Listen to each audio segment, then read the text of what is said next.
Hello, humans. I hope you're well. My name is Sean Brooking from seanbrookingcoaching.co.uk. And this video is about understanding the principles of joint health in terms of or context of yoga practice. So it's one of the concepts we'll be looking at in the Yoga Deconstructed series that I'm starting to design. And the reason I'm doing this is because when I used to work in clinical practice, I worked at a clinic that was nearby a lot of yoga studios. And so what I started noticing was quite a big number of practitioners from the yoga studios were coming in for some soft tissue or hands-on work, and they kept complaining about a certain area or particular joints that were really niggling or hurting. And what I discovered was that most of the time during a yoga practice is, you're going through the motions quite quickly. Sometimes they had been practicing for many years. So a very good spectrum of practitioners I would see that would come back with similar injuries over time. All right. So in terms of joint health, if we're looking at joint health, we want to focus on joint health and not let our practice be counterproductive to our bodies or our health in general. And what I noticed was a lot of weird wrist stuff going on, mid-spine, hips. And then I started asking clients to perform these poses or postures that they were like finding limited range in, or they started getting more compromised positions into, and they were starting to feel that they had poses that they could do when they started their yoga practice, and now they can't do them anymore because of pain or discomfort. And so when they showed me what they were doing, a lot of the time, the posture would have the joints resting on the joints. Okay, and I'll explain that or show you that in a little while. But the joint itself can't be resting on itself. All right, our muscles there are to support our joints. Okay, so they help stabilize the joint as much as possible. And what happens is when you have that cartilage on cartilage, it creates more pressure in the joint and more wear and tear over time. So what our muscles do, it helps create more space. So these surfaces can start to glide across each other rather than compress on each other. So when that happens, and sometimes there's also, you might get a little bit tighter through your yoga practice, which is a more stretching based type practice. But when that joint becomes compromised and there's too much inflammation or pain, the muscles around the joint start to tighten to create safety. Okay. So sometimes you might experience that you're stretching and stretching and stretching, or moving and posing and forcing your body into these positions, but you're actually getting tighter. Okay. And that's the protective mechanism of your nervous system. When your nervous system clamps down for safety, now you're basically combating or fighting with that safety protection mode within the body, so that excess tension won't let you stretch further. But when you do stretch further, it clamps down even more. Okay, so it won't let you go anywhere. And then so forth, the tissues become more aggravated and the joint gets more compressed. So what we're looking for is to make space. Okay, so when we do these yoga poses, I want us to think about space and control, and stability within our joints. All right, that is where we're going with this. We're going to protect the joints so we don't compromise our practice and our bodies overall. All right, we're always looking to practice safely. Okay, and I'm not attacking yoga or yogis or the way we're taught. It's just something that we need to notice so we can practice safely. Okay, I've done yoga before. I like it, but I prefer practicing by myself, and I prefer doing little tweaks. Let's say I do a hybrid version of yoga or body weight training that isn't the purest form. But I'm not here. There's no yoga police watching me, so I'm going to do what I want to do because I know it's healthy for my body. And you're allowed to do that too. All right. Even if you go against the grain of what this purest or original form of yoga is for you, you'd want to do it well for a longer period of time, I'm sure. So that's why I'm making this video and giving you this information. So let's continue. We're going to focus on the shoulders for the demo of this one.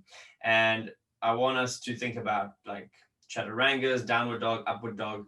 Do we have control? And then can we maintain the control through our movement whilst doing these poses? Okay, so think wrists, shoulders, and mid back might be compromised during these moves.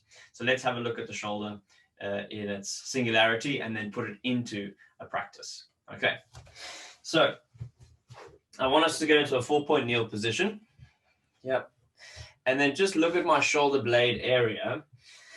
So in this position, I want us to squeeze the shoulder blades together. So you let your chest fall and then you push away from the floor. So push the floor away. Then the shoulder blades will start to separate.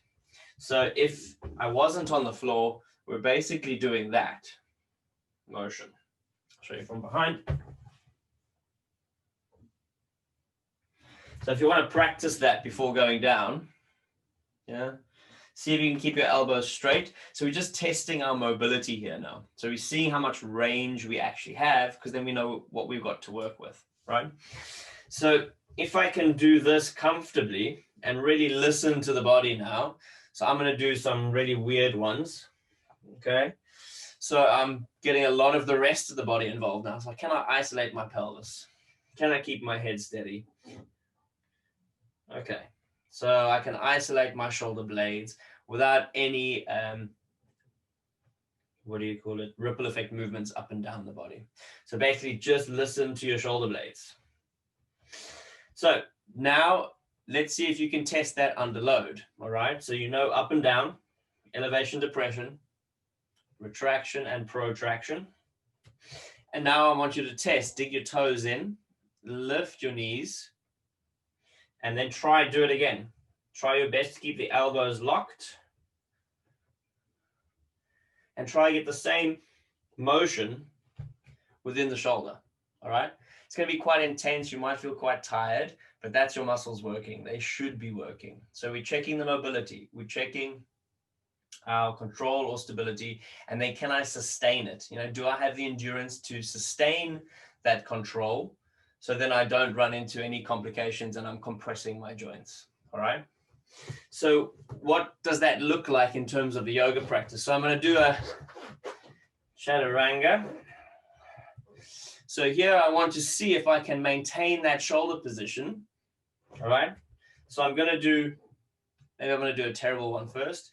So if I was up in this position and that's me in chaturanga, I'm just resting out in my shoulders. I'm not creating that tension, so the muscles are staying on, yeah? So I'm there and then it's into upward.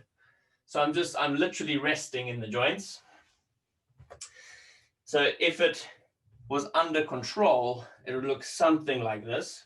And trust me, I'm not a master or expert on this. I'm just trying to create the best, safest option for my body, all right? So it doesn't have to look like mine. I want you to feel what it looks like. Okay, I want you to feel what it feels like to do it. Don't even worry what it looks like. So it's that, shoulders down, pushing. Can I maintain? Can I maintain? Yep. And then back. A good way to test or see that you're getting it right in terms of keeping that stability. Put a yoga block in line or under your chest. And what should happen is as you go down, you don't want to collapse onto the yoga block, okay? So I'll show you what that means. If there was an object there, you can see my body is not collapsing onto it. So if I did it as I was collapsing, my chest will hit the block or the object. So you want to keep that body position, keep that tension. You want to keep that body position as much as possible so you don't hit that object that's on the floor underneath your chest. Okay? So have a go with that. Really feel the tension. Yeah, it's all about the feeling, not about the outward appearance or what it should look like. Do I have that control? You will feel tired. Okay, it's hard to maintain. But if you have any questions or you run into any pain or tension or wrist problems, I can give you a lot of advice on adjusting the movement or how to train your way into these full positions. Let's call them global movement skills. So that what I did now with the chaturanga is a global movement skill. If we need to take parts of the skill out, we just need to adjust the movement. But hit the link below, my email address. You can book a call or go to my website, find out more information there. And yeah, always practice safe. And I wish you all the best for any other practice you do. And if you found this video interesting, I'd love to hear back from you anyhow. Other than that, stay safe, stay strong, and I'll see you soon.